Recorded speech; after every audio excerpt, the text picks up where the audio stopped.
गावचा सरपंच दरवर्षी एका नव्या मुलीशी लग्न करायचा आणि लग्नाच्या दुसऱ्याच दिवशी तिला घटस्फोट देऊन भरपूर पैसे, सोनं, चांदी, दागिने आणि संपत्ती देऊन तिच्या माहेरी परत पाठवायचा।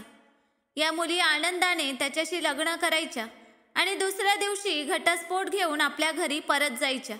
ही गोष्ट ऐकून मी चकित झाले होते की हा असं का करतो। एकदा सरपंचांची नजर माझ्यावर पडली आणि त्याने मला थेट लग्नाची मागणी घातली। माझ्या घरची आर्थिक परिस्थिती बिकट होती, त्यामुळे माझ्या घरच्यांनी त्याच्याशी माझं लग्न ठरवलं। लग्नाच्या आदल्या रात्री तो मला रुग्णालयात घेऊन गेला आणि म्हणाला की मी आत्तापर्यंत अनेक मुलींशी लग्न केलं, पण तुझ्यासारखी मुलगी मला हवी होती। तूच ती मुलगी आहेस जी माझं नशीब बदलवू शकते। त्याचं हे बोलणं मला समजण्यापूर्वीच माझ्या तोंडून किंचाळी निघाली। पुन्हा एकदा गावच्या सरपंचाचं लग्न ठरलं होतं। माझी मैत्रीण सायली खास मला ही गोष्ट सांगायला आली होती। ती आल्याबरोबर म्हणाली की तुला माहीत आहे का, गावचा सरपंच पुन्हा लग्न करतोय। हे ऐकून मी अवाक झाले। 6 महिन्यांपूर्वीच त्याने लग्न केलं होतं आणि त्याच्याच बायकोला घटस्फोट दिला होता। मी आश्चर्याने विचारलं की काय, ती मुलगी पुन्हा सरपंचाशी दुसऱ्या लग्नासाठी तयार झाली का? सायली खळखळून हसली आणि म्हणाली की वेडी, तुला अजून काहीच कळलं नाही वाटतं। गावचा सरपंच दरवर्षी एका खास महिन्यात एका मुलीशी लग्न करतो आणि दुसऱ्याच दिवशी तिला घटस्फोट देतो। त्याबरोबर तिला सोनं, चांदी, दागिने आणि प्रचंड संपत्ती देऊन तिच्या घरी परत पाठवतो। अशा परिस्थितीत कोणती मुलगी त्याच्याशी लग्नाला नकार देईल? ती मूर्खच असेल। मग ती थांबून गंभीरपणे म्हणाली की तू सावध राहा, नाहीतर सरपंचाची नजर तुझ्यावर पडली तर तूच त्याची पुढची बायको होशील। ऐकलंय त्याला सुंदर मुलीच आवडतात। सायलीच्या या बोलण्याने मी घाबरले। मी म्हणाले की मी तर घराबाहेर फारच कमी जाते, आता तर अजिबात बाहेर पडणार नाही। मी मूळची या गावची नव्हते। 6 महिन्यांपूर्वीच मी माझ्या आई वडिलांसोबत या गावात आले होते, त्यामुळे गावच्या रीतिरिवाजांबद्दल आणि सरपंचांबद्दल मला काहीच माहिती नव्हतं। मी फक्त त्याचं मागचं लग्न पाहिलं होतं।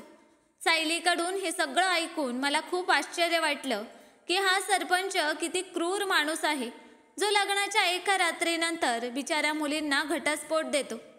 सायली संध्याकाळी पुन्हा आली आणि म्हणाली की चल, सरपंचाचं लग्न पाहायला जाऊ। सगळं गाव तिथे जमलंय। मी आईची परवानगी घेऊन सायलीसोबत लग्न पाहायला गेले, पण तिच्या बोलण्याने मी इतकी घाबरले होते की मी माझं तोंड ओढणीने झाकलं होतं। माझ्या आईलाही सरपंचांबद्दल नीट काही माहिती नव्हतं, त्यामुळे तिने मला सहज जायची परवानगी दिली। लग्नाच्या ठिकाणी पोहोचताच तिथला थाटमाट पाहून मी थक्क झाले। सायली म्हणाली की उद्या सकाळी ही मुलगीसुद्धा प्रचंड संपत्ती घेऊन सरपंचांच्या हवेलीतून निघून जाईल। मी खेदाने म्हणाले की हा तर बिचारा मुलींवर खूप अन्याय करतो। सायलीने सांगितलं की काही जबरदस्ती नाही, मुली स्वतःच्या मर्जीने आणि आनंदाने लग्न करतात आणि घटस्फोट घेतात, त्यांना काही त्रास होत नाही। मला खूप आश्चर्य वाटलं की हा सरपंच असं का करतो, त्याच्या मागे काय रहस्य आहे की तो सतत लग्न करतो आणि लगेच घटस्फोट देतो। लग्नातून परत आल्यावर मी रात्रभर याच गोष्टीचा विचार करत राहिले की देवाची ही काय विचित्र लीला आहे। एकीकडे हा सरपंच आहे जो एका रात्रीच्या लग्नासाठी लाखो रुपये खर्च करतो आणि दुसरीकडे आमच्यासारखी गरीब माणसं जी कर्जाच्या ओझ्याखाली इतकी दबली आहेत की श्वास घेणंही कठीण झालंय। माझं नाव शीतल आहे। आम्ही 3 बहिणी आहोत, आम्हाला भाऊ नाही। मला लहानपणापासून खूप हाल अपेष्टा सहन कराव्या लागल्या। माझे वडील शहरात नोकरी करायचे आणि कधी कधी गावात छोटी दुकानंही टाकायचे, त्यातून आमचं कसंबसं गुजराण व्हायचं।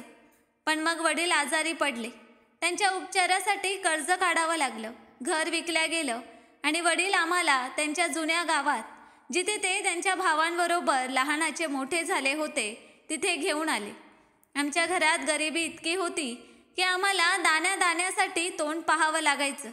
मी स्वतःला कसंबसं सांभाळायचे, पण माझ्या 2 लहान बहिणींची मला खूप काळजी वाटायची। एकदा मी माझ्या बहिणींना रडताना पाहिलं। त्या एकमेकींशी बोलत होत्या की काश आपण जन्मलोच नसतो किंवा जन्मलो आणि लगेच मेलो असतो। त्यांचं हे बोलणं ऐकून माझं मन खूप व्याकुळ झालं. माझं लहानपण तर कसं तरी गेलं, पण माझ्या बहिणींनाही अशी गरिबीचं आयुष्य जगावं लागतंय. मी मोठी बहीण असल्याने माझं दुःख कोणापुढेही मांडू शकत नव्हते. त्या दिवशी माझ्या बहिणींना रडताना पाहून माझं हृदय तुटलं. मी आईला म्हणाले की आई, मी जरा बाहेर फिरून येते, थोड्या वेळात परत येईन. आईने मला बाहेर जायची परवानगी दिली. जणू तिला माझ्या मनात काय चाललंय हे कळलं होतं. मी घरातून बाहेर पडले आणि शेताकडे गेले. ती जागा शांत आणि स्वच्छ होती. मी शेताजवळ फिरत असताना अचानक गावचा सरपंच तिथे आला. त्याची नजर माझ्यावर पडली. सायलीचं बोलणं आठवून मला इतकी भीती वाटली की मी घाईघाईने घराकडे पळाले. घरी आल्यावरही माझं हृदय धडधडत होतं. मला भीती वाटत होती की कुठे त्याने माझ्यावर कोणता इल्जाम लावला तर. थोड्याच वेळात सायली घरी आली आणि म्हणाली की शीतल, तुला सरपंचाने पाहिलंय, आता तुझं काही खरं नाही. तिच्या बोलण्याने मी खूप घाबरले. त्या भीतीने मला ताप चढला. संध्याकाळपर्यंत मी तापाने फणफणत होते. आई मला जेवण बनवायला सांगत होती, पण माझ्या शरीरात त्राणच उरलं नव्हतं. आई माझ्या खोलीत आली आणि मला तपासलं.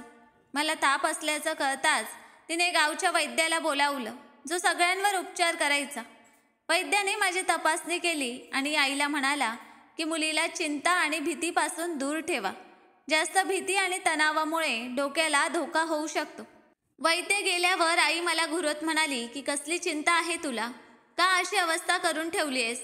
मी हिम्मत करून आईला सांगितलं की आई, गावच्या सरपंचाची नजर माझ्यावर पडली आहे. तो दरवर्षी नव्या मुलीशी लग्न करतो आणि दुसऱ्याच दिवशी तिला घटस्फोट देतो. आईला माझं बोलणं कळलं नाही. ती म्हणाली की मग तुला एवढी काळजी का, तू काय चोरी केली आहेस की तुला इतकी भीती वाटते. आईच्या बोलण्यानं मला माझं डोकं आपटून घ्यावंसं वाटलं. मी तिला समजावण्यापूर्वीच बाहेरून कोणीतरी जोरजोरात दार ठोठावू लागलं. मी दार उघडलं तर बाहेर सरपंच त्यांच्या माणसांसह उभा होता. माझे वडीलही त्याच्यासोबत होते. त्याने त्यांना सोबत घरी आणलं होतं. वडिलांनी सरपंचाला बैठक खोलीत बसवलं आणि आईला चहा बनवायला सांगितलं. पण सरपंचाने चहा नाकारला. तो श्रीमंत माणूस होता, मग गरिबाच्या घरी चहा पाणी कसा घेणार. त्याने आईलाही बैठक खोलीत बोलावलं आणि माझा हात मागितला. हे ऐकून आई अवाक झाली आणि रागाने म्हणाली की सरपंचजी, आम्ही गरीब आहोत पण बेइज्जती करणारे नाही. पैशांसाठी आम्ही आमच्या मुलीचा सौदा करणार नाही. आम्ही आमचं कर्ज स्वतः फेडू, पण मुलीला दाग लावणार नाही. सरपंच निघून गेला. जेव्हा मला माझ्या बहिणीकडून ही गोष्ट कळली तेव्हा मला धक्काच बसला. मला ज्याची भीती वाटत होती तेच झालं. मी सरपंचाला स्पष्ट नकार दिला होता, कारण आईने माझ्या मंगेतराशी माझं लग्न ठरवलं होतं. पण वडिलांचा आग्रह होता की एकदा माझ्याशी बोललं पाहिजे, मग मी जे सांगेन तेच होईल. मला वडिलांवर राग आला की त्यांना माहीत आहे माझा साखरपुडा झालाय, तरी ते असं का बोलतायत. पण तरीही त्यांनी मला बोलायची परवानगी दिली. वडील माझ्याकडे आले आणि म्हणाले की शीतल, आम्हाला मुलगा नाही जो आमचा आधार बनेल, जो तुझ्या बहिणींची स्वप्न पूर्ण करेल. आपल्या घरची परिस्थिती तुझ्या समोर आहे.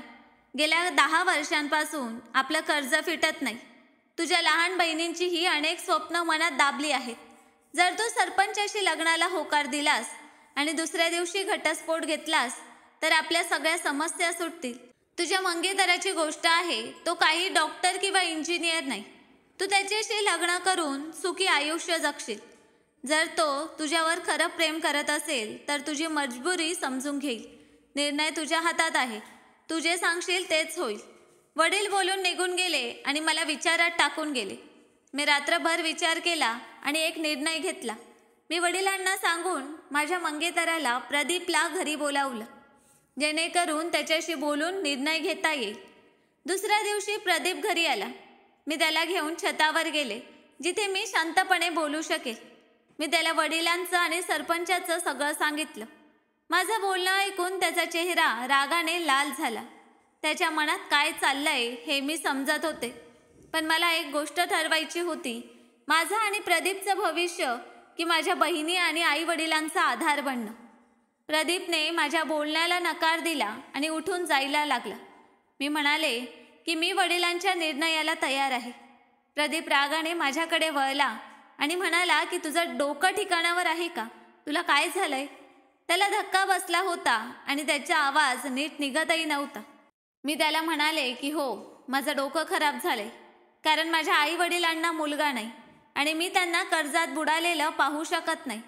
फक्त एका दिवसाची गोष्ट आहे. आपल्या सगळ्या समस्या सुटतील आणि मग आपण दोघं बिनधास्त एकत्र येऊ शकतो.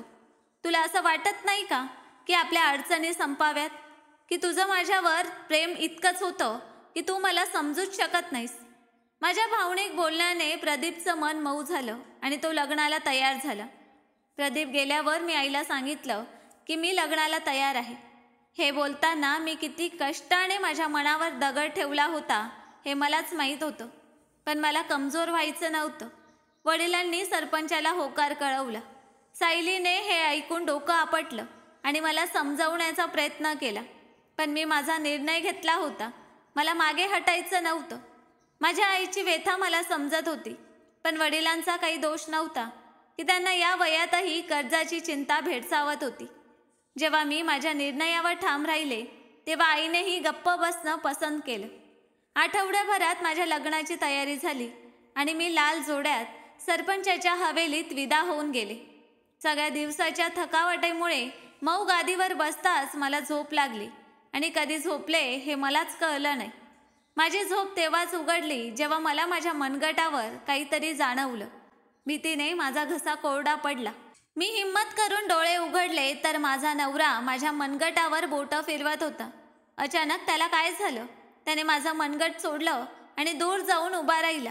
तो म्हणाला की आपल्याला आता रुग्णालयात जायचंय, लवकर उठ आणि कपडे बदल. त्याचं बोलणं ऐकून मला त्याच्या मानसिक स्थितीवर शंका आली. मी नकार द्यायला गेले, पण पहिल्याच रात्री असं काही करायचं नव्हतं ज्यामुळे तो मला घटस्फोट देणार नाही. मी कपडे बदलले आणि त्याच्यासोबत गाडीत बसले. रुग्णालयात पोचल्यावर जे पाहिलं त्याने मी माझे होशच गमावले. माझा नवरा डॉक्टरशी बोलल्यानंतर म्हणाला की तूच ती मुलगी आहेस जिच्या शोधात मी आत्तापर्यंत इतकी लग्न केली. तुला मी घटस्फोट देणार नाही. आता तू माझी बायको म्हणून राहशील. हे ऐकून मी बेशुद्ध झाले. त्याने मला गाडीत घालून घरी आणलं. जेव्हा मला शुद्ध आली तेव्हा त्याचं बोलणं आठवून माझा आत्मा कापला. मी आजूबाजूला पाहिलं पण तो कुठेही नव्हता. नोकरांनी सांगितलं की माझे घरचे आले होते, पण मालकाने त्यांना सांगितलं की तुमच्या मुलीला भेटायला तुम्ही कधीही येऊ शकता, मला आक्षेप नाही, पण मी तिला घटस्फोट देणार नाही. त्याने माझ्या घरच्यांना पैशांची थैली आणि राहायला घरही दिलं होतं. नोकरांच्या बोलण्याने मला रडावंसं वाटलं. माझ्या घरच्यांनी माझ्यासोबत काय केलं? मी स्वतःच्या नजरेतून पडले होते. आता मी सरपंचाशी काय वाद घालणार जेव्हा माझेच घरचे मला सोडून गेले होते? मला प्रदीपच्या विचाराने सर्वात जास्त दुःख होत होतं. जेव्हा त्याला कळेल की मला घटस्फोट मिळाला नाही तेव्हा तो मला बेईमान समजेल आणि विचार करेल की मी पैशाच्या लालसेने घटस्फोट नाकारला. या सगळ्या विचारांनी माझं डोकं खराब होत होतं. मला काही सुचत नव्हतं की मी स्वतःच्या गळ्यात पडलेली फास कशी काढू. मी रडायला लागण्यापूर्वीच माझा नवरा खोलीत आला आणि माझी तब्येत विचारू लागला. त्याला पाहताच माझा राग अनावर झाला. ज्याने एका रात्रीच्या लग्नाचं बोलणं करून माझ्याशी लग्न केलं आणि आता आपलं बोलणं मोडत होता, त्याला पाहून माझं रक्त सळसळलं. त्याने माझा चेहरा हाताने स्पर्शायचा प्रयत्न केला तेव्हा मी रागाने त्याचा हात झटकला आणि म्हणाले की जोपर्यंत तू मला या रहस्याची खरी गोष्ट सांगणार नाहीस तोपर्यंत मी तुला माझ्या जवळ येऊ देणार नाही. तू दरवर्षी नव्या मुलीशी लग्न करून तिला घटस्फोट का देतोस आणि आता मला का नाही देत? त्याने माझं बोलणं ऐकून हसत हसत उत्तर दिलं की मी तुझ्याशी लग्न केलंय, तू माझी बायको आहेस, मला तुझ्यावर पूर्ण हक्क आहे. तुझा स्पर्श करण्यासाठी मला तुझ्या परवानगीची गरज नाही, पण मी तुझ्याबरोबर आयुष्य घालवायचं ठरवलंय. त्यामुळे आज ना उद्या तुला या प्रश्नाचं उत्तर नक्कीच देईन. त्याचं बोलणं ऐकून मला खूप राग आला, पण मी माझा राग गिळला आणि म्हणाले की तू मला खरं सांगशील तरच मी तुझ्याबरोबर राहीन, नाहीतर मी माझा जीव देईन. हे ऐकून त्याच्या चेहऱ्याचा रंगच बदलला, पण त्याने लवकरच रागावर नियंत्रण मिळवलं आणि म्हणाला की रहस्य मी तुला सांगणारच आहे, पण लक्षात ठेव, जर तू बेईमानी केलीस किंवा स्वतःला काही केलंस तर मी तुझ्या कुटुंबाला सोडणार नाही. त्याचं हे बोलणं ऐकून माझं हृदय कोणीतरी मुठ्ठीत बंद केल्यासारखं झालं. मी विसरलेच होते की मी माझ्या घरच्यांसाठीच त्याच्याशी लग्न केलं होतं आणि हा कोणता सामान्य माणूस नव्हता, तर गावचा सरपंच होता, ज्याच्या पुढे कायदा किंवा पोलीस काहीच करू शकत नव्हते. मला माझ्या नशिबावर रडावंसं वाटलं, पण त्याच्यासमोर कमजोर व्हायचं नव्हतं. मी ठरवलं की मला त्याची हेरगिरी करायची आहे, जेणेकरून त्याला रंगेहात पकडता येईल. माझी शांतता पाहून त्यानेही या विषयावर पुन्हा काही बोलणं टाळलं, पण त्याची ही शांतता मला अस्वस्थ करत होती. कोणीतरी दुसऱ्याला फसवून इतकं समाधानी कसं राहू शकतं? लग्नाला आठवडा उलटला.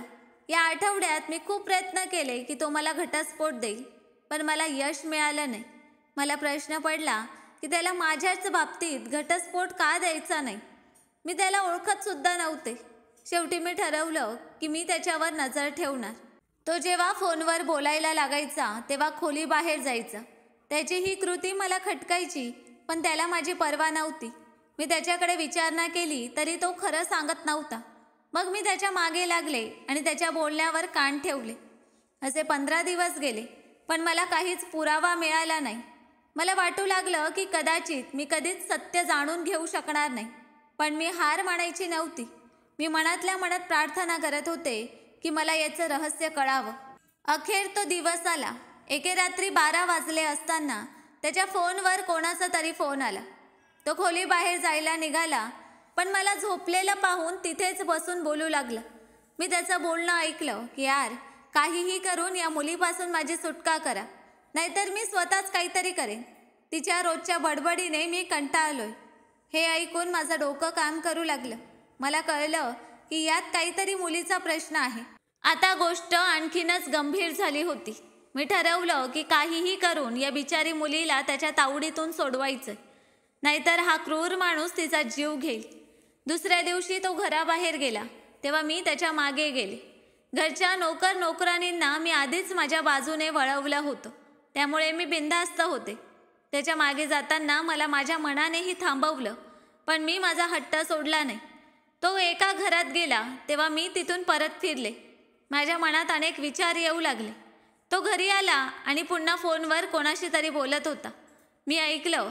तो म्हणत होता की उद्या पुन्हा त्या जागी येतो, तुझं काम होईल. मी मनातून खुश झाले की उद्या मला या सगळ्यापासून मुक्ती मिळेल, पण त्याच वेळी तो मला पाहून थांबला. मी घाईघाईने खोलीत गेले. मला उद्याच्या दिवसाची उत्सुकता लागली होती. दुसऱ्या दिवशी तो बाहेर गेला तेव्हा मीही त्याच्या मागे निघाले. तो रस्त्यात काही लोकांना भेटला. मला टेन्शन वाटू लागलं की त्यातच कोणीतरी असेल ज्यामुळे मला मुक्ती मिळेल. मला वाटत होतं की त्याला माझ्या मागे लागण्याचा संशय आला आणि तो मुद्दाम असं करतोय जेणेकरून मला काही कळणार नाही. पण मग मी स्वतःलाच समजावलं की जर त्याला खरंच शंका असती तर त्याने मला घराबाहेर पडण्यापासून रोखलं असतं. या विचारात असतानाच तो पुन्हा त्या घरात गेला आणि एका खोलीत बसला. त्या खोलीला लागून दुसरी खोली होती. मी त्या खोलीत घुसले आणि खिडकीतून दुसऱ्या खोलीत पाहू लागले. तिथे काही लोक आले आणि त्यात माझा मंगेतर प्रदीपही होता. हे पाहून मला काहीतरी अनर्थ होणार आहे असं वाटलं. मी घाबरत घाबरत तिथून निघाले आणि घरी परतले. मी जितकं हे प्रकरण सोपं समजत होते तितकंच ते गुंतागुंतीचं होत चाललं होतं. मी उदास बसले असताना माझा नवरा घरी आला आणि म्हणाला की आज तुझ्यासाठी एक सरप्राईज आहे, तयार हो, मला तुझ्यासोबत बाहेर जायचंय, तिथेच तुझ्या सगळ्या प्रश्नांची उत्तरं मिळतील. हे बोलून तो निघून गेला. मी घाईघाईने आंघोळ केली आणि तयार झाले. घराच्या अंगणात त्याची वाट पाहत फिरत होते तेव्हा गाडीचा हॉर्न वाजला. तो आला होता. त्याने मला गाडीत बसायला सांगितलं आणि मी चुपचाप गाडीत बसले. माझी शांतता त्याच्याही लक्षात येत होती, पण त्याने काही बोलणं टाळलं. गाडी गावच्या छोट्या मोठ्या गल्ल्यांमधून निघाली. मी माझ्या आयुष्याचा विचार करत उदास होत होते. गावात शेतं हिरवीगार झाली होती. ट्यूबवेल पाहून माझ्या डोळ्यातून अश्रू आले. ही तीच जागा होती जिथे माझं लहानपण खेळत खेळत गेलं, पण तिथेच सरपंचाची नजर माझ्यावर पडली होती. काश त्या दिवशी मी बाहेर गेले नसते, पण आता काशने काही होणार नव्हतं. या विचारात गमले असताना आम्ही मंजिली पोहोचलो. गाडी थांबली आणि माझा नवरा माझ्या बाजूचं दार उघडून उभा राहिला. मी गाडीतून उतरले आणि आम्ही एका दरबाराकडे निघालो. दरबाराच्या बाजूला कच्ची पण स्वच्छ घरं होती. माझा नवरा मला तिथल्या एका खोलीत घेऊन गेला आणि बसला. थोड्याच वेळात तिथे एक बाबा आले आणि म्हणाले की हा भाऊ, तुझा शोध संपला की नाही? माझा नवरा हसत म्हणाला की हो बाबाजी, संपलाय, ही माझी बायको आहे. त्याच्या बोलण्याचा मला काही अर्थ लागला नाही. मग माझा नवरा म्हणाला की बाबाजी, मी तुमची परवानगी घ्यायला आलोय, जेणेकरून मी माझ्या बायकोला सत्य सांगू शकेन आणि नव्या आयुष्याची सुरुवात करू शकेन. बाबाजी म्हणाले की परवानगी आहे, जा आणि तुझं आयुष्य जग. त्याचं हे बोलणं ऐकून मला काहीच कळलं नाही. मला हे सगळं ढोंग वाटत होतं. मग माझा नवरा उठला आणि आम्ही तिथून परतलो. घरी येताच त्याने सगळ्या नोकरांना सुट्टी दिली आणि दरवाजे खिडक्या बंद केल्या. हे पाहून मी घाबरले. माझा चेहरा पिवळा पडला. तो म्हणाला की घाबरू नकोस, ही फक्त खबरदारी आहे, जेणेकरून कोणाला याची खबर लागणार नाही. हे ऐकून मला थोडं बरं वाटलं. मग तो मला बेडवर बसवून म्हणाला की ही गोष्ट 10 वर्षापूर्वीची आहे, जेव्हा मी 20 वर्षांचा होतो. आम्ही खानदानी श्रीमंत होतो, पण आमच्या एका नातेवाईकांनी आमच्यावर इतका भयंकर जादू केला की आमची संपत्ती आणि माझी तब्येत दोन्ही खराब होऊ लागली. एकदा मी शिकारीसाठी गेलो होतो, पण मला काही शिकार मिळाली नाही. मी रागाने सगळे निशाणे चुकवू लागलो. मी माझ्या कामात इतका गर्क होतो की मला आजूबाजूचं काहीच कळत नव्हतं. त्याच दिवशी हे बाबाजी जंगलात औषधी वनस्पती गोळा करायला आले होते. माझ्या हातात बंदूक पाहून आणि माझं रागाने निशाणे चुकवणं पाहून ते माझ्या जवळ आले आणि म्हणाले की बेटा, तुझ्यावर जादू आहे. तो इतका भयंकर आहे की तू ज्या मुलीशी लग्न करशील ती तुझ्या शरीराची ताकद आणि तुझी सगळी संपत्ती नष्ट करेल. पण या जादूतून सुटण्याचा एकच मार्ग आहे. तू जर एखाद्या गरजू मुलीशी लग्न केलंस आणि तिला स्पर्श न करता, तिच्या हक्काची पूर्तता न करता तिला घटस्फोट दिलास, तर हा जादू हळूहळू कमी होईल. पण लक्षात ठेव, ती मुलगी खरोखरच गरजू असावी. मी म्हणालो की बाबाजी, मी खूप त्रासलो आहे. असं झालं तर मी कधीच खऱ्या अर्थाने लग्न करू शकणार नाही. पण मी बोलणं संपवण्यापूर्वीच बाबाजी निघून गेले. मग मी पहिलं लग्न केलं. मी काळजीपूर्वक एक गरजू मुलगी निवडली. तिला स्पर्श न करता, तिला भरपूर संपत्ती देऊन मी तिला घटस्फोट दिला. यामुळे माझ्या संपत्तीत प्रचंड वाढ झाली आणि जादूचा प्रभावही काहीसा कमी झाला. दुसऱ्या लग्नानंतर मी निवडणूक जिंकलो. मग तिसरं, चौथं असं करता करता मी 12 लग्न केली. हळूहळू माझ्यावरचा जादू पूर्णपणे नष्ट झाला. पण मग मला प्रश्न पडला की असं लग्न करत आणि घटस्फोट देत राहिलो तर मी माझा वारस कसा तयार करणार आणि ही सगळी संपत्ती मी कोणासाठी जमवतोय. मी पुन्हा त्या बाबाजींना शोधायला त्या जागी गेलो, पण ते मला सापडले नाहीत. सतत लग्न करून आणि घटस्फोट देऊन मी कंटाळलो होतो. मला आता शांत आणि सुखी आयुष्य हवं होतं. मी बाबाजींना शोधण्यासाठी खूप फिरलो, जेणेकरून मी त्यांना विचारू शकेन की कधीपर्यंत असं लग्न आणि घटस्फोट करत राहणार. अनेक महिने गेल्यावर मला बाबाजींच्या ठाव ठिकाण्याची माहिती मिळाली. मी तातडीने तिथे पोहोचलो. तिथे पोहोचताच मी थकून जमिनीवर कोसळलो. एक दिवस विश्रांती घेतल्यानंतर दुसऱ्या दिवशी बाबाजींनी मला बोलावलं. मी त्यांना म्हणालो की बाबाजी, मी आता थकलो आहे. लोकांच्या बोलण्याचा मी कधीपर्यंत त्रास सहन करणार. मला सांगा, मला अजून किती लग्न करावी लागतील, जेणेकरून मी एकदा सगळं संपवून शांत आयुष्य जगू शकेन. बाबाजी माझं बोलणं ऐकून हसले आणि म्हणाले की बेटा, तू लग्न आणि घटस्फोट करत राहशील जोपर्यंत तुला अशी मुलगी सापडणार नाही जी तुझ्या कुटुंबाचा वारस जन्माला घालू शकेल. त्याचं बोलणं ऐकून मी म्हणालो की मला त्या मुलीची काही खास खूण सांगा, जेणेकरून मी माझा शोध सुरू ठेवू शकेन. तेव्हा बाबाजी म्हणाले की ती मुलगी पाहताच तुझ्या मनात पहिला विचार येईल की यानंतर मी कोणत्याही मुलीशी लग्न करणार नाही. हीच ती मुलगी आहे जिचा मी शोध घेत होतो. जेव्हा मी तुला पाहिलं शीतल, तेव्हा माझ्या मनाने मला हेच सांगितलं की तूच ती मुलगी आहेस जी माझी पत्नी बनेल. म्हणूनच मी तुझ्या घरी लग्नाचा प्रस्ताव पाठवला आणि आपलं लग्न झालं. माझं सगळं बोलणं ऐकूनही मला काहीतरी खटकत होतं, कारण लग्नाच्या रात्री तू मला पाहिल्यावर मला रुग्णालयात नेलं होतंस आणि तिथे तू म्हणाला होतास की हीच ती मुलगी आहे जिचा मी शोध घेत होतो. मी थोडं शांत राहिल्यावर तुझ्याकडे ती गोष्टही विचारायचं ठरवलं. मी म्हणाले की मी तुझ्यावर कसा विश्वास ठेवू की हे खरं आहे. तू प्रत्येक मुलीला लग्नाच्या रात्री घटस्फोट देत होतास, पण मला रुग्णालयात नेलंस. हे रुग्णालयाचं काय रहस्य आहे आणि तू हे रहस्य कधी उघड करणार आहेस? माझं बोलणं ऐकून माझा नवरा हसला आणि म्हणाला की सगळे रहस्य आजच सांगू का, काहीतरी उद्यासाठीही ठेवू दे. पण मी ठरवलं की जर आज मी हे रहस्य विचारलं नाही तर कदाचित कधीच विचारू शकणार नाही. मला वाटत होतं की तू मला तपासणीसाठी रुग्णालयात नेलं होतंस, जेणेकरून तुला कळेल की मी कुमारी आहे की नाही. पण मी ही गोष्ट तुझ्यावर शंका न घेता थोपवू शकत नव्हते, जोपर्यंत तुझ्या तोंडून ऐकत नाही. मी अस्वस्थ होते, कारण मला अशा माणसासोबत आयुष्य घालवायचं नव्हतं ज्याला माझ्या चारित्र्यावर पहिल्याच दिवशी शंका आहे. खरं तर मी प्रदीपला खूप प्रेम करायचे आणि माझी मंगणीही त्याच्याशीच झाली होती, पण त्याने कधीही मर्यादा ओलांडण्याचा प्रयत्न केला नव्हता. मग मी अशी गोष्ट कशी सहन करू शकेन? जर मी शुद्ध चारित्र्याची नसते तर मला आतापर्यंत तुझ्याकडून घटस्फोट मिळाला असता का? या सगळ्या विचारांनी माझं डोकं गरगरत होतं. एकीकडे माझा नवरा होता, ज्याने लग्नाच्या पहिल्या रात्री मला रुग्णालयात नेलं, आणि दुसरीकडे माझा मंगेतर प्रदीप होता, ज्याला मी माझ्या मजबुरीपुढे काहीच समजलं नाही आणि मी लग्नाला होकार दिला. या सगळ्या विचारांनी माझे डोळे भरून आले. तेव्हा माझ्या नवऱ्याने मोठ्या शांतपणे माझे अश्रू पुसले आणि म्हणाला की तुला त्या रहस्याचं खरं कारण जाणून घ्यायचं आहे तर ऐक.